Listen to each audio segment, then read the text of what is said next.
Assalamualaikum warahmatullahi wabarakatuh.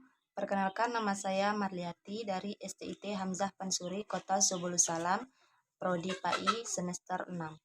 Nah, dalam video kali ini saya akan menjelaskan tentang rate of return atau tingkat pengembalian investasi, sekaligus mengingatkannya sedikit dengan pandangan Islam dalam mengelola harta. Yang pertama, kita pahami dulu pengertiannya ya. Rate of return ini adalah presentase atau keuntungan dan kerugian yang diperoleh dari suatu investasi dalam periode tertentu. Nah, dibandingkan dengan modal awal yang diinvestasikan. Jadi sederhananya ini adalah cara untuk mengukur seberapa besar hasil panen dari modal yang kita tanamkan.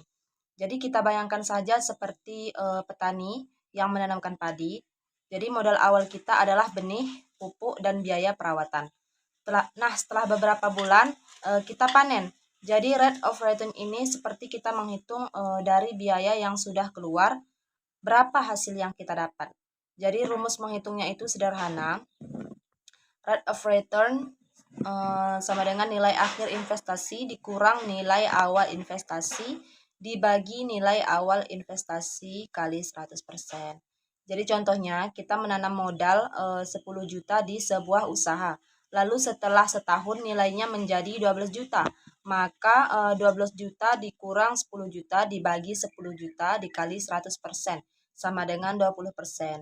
Artinya investasi kita memberikan keuntungan 20% dalam setahun. Kalau ternyata nilainya turun jadi 9 juta, berarti rate of return kita negatif, tepatnya minus 10%, yang artinya kita mengalami kerugian. Nah, rate of return ini punya beberapa kegunaan penting. Yang pertama itu menilai kinerja investasi, apakah investasi tersebut menguntungkan atau merugikan. Yang kedua, membandingkan pilihan. Jadi kita bisa membandingkan beberapa investasi untuk melihat mana yang lebih baik. Yang ketiga, mengukur resiko.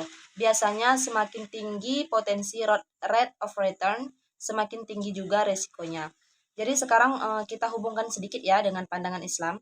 Dalam Islam, harta adalah amanah dari Allah yang harus kita kelola dengan baik. Jadi Allah berfirman dalam Al-Quran, surat Al-Baqarah ayat 267, "Wahai orang-orang yang beriman, infakkanlah sebagian dari hasil usahamu yang baik-baik." Artinya kita ini dianjurkan untuk mencari penghasilan yang baik dan halal, lalu menggunakannya di jalan yang benar. Jadi saat kita menghitung rate of return, kita tidak hanya menilai besar keuntungan, tapi juga memperhatikan apakah sumber investasinya itu halal, apakah cara mendapatkannya sesuai syariat, apakah hasilnya membawa manfaat dan keberkahan. Contohnya begini, misalnya ada dua investasi. Investasi A ini memberikan rate of return 30%, tapi bersumber dari usaha yang mengandung riba. Sedangkan investasi B hanya 10%, tapi dari usaha halal seperti perdagangan atau pertanian. Dalam menurut pandangan Islam, kalau kita yang memilih yang haram, walaupun keuntungannya lebih kecil, karena keberkahan yang lebih utama daripada jumlah angka yang besar. Jadi kesimpulannya, rate of return ini adalah alat penting ya untuk mengukur untung atau rugi sebuah investasi. Tapi bagi kita sebagai muslim bukan hanya angka yang dihitung, melainkan juga keberkahan halal atau haramnya dan manfaat untuk orang lain, karena keuntungan sejati ini kan bukan hanya terlihat di dunia ya, tapi juga yang kita bawa sebagai amal kita di akhirat kelak. Jadi mungkin cukup sampai di sini saja penjelasan saya tentang rate of return ini.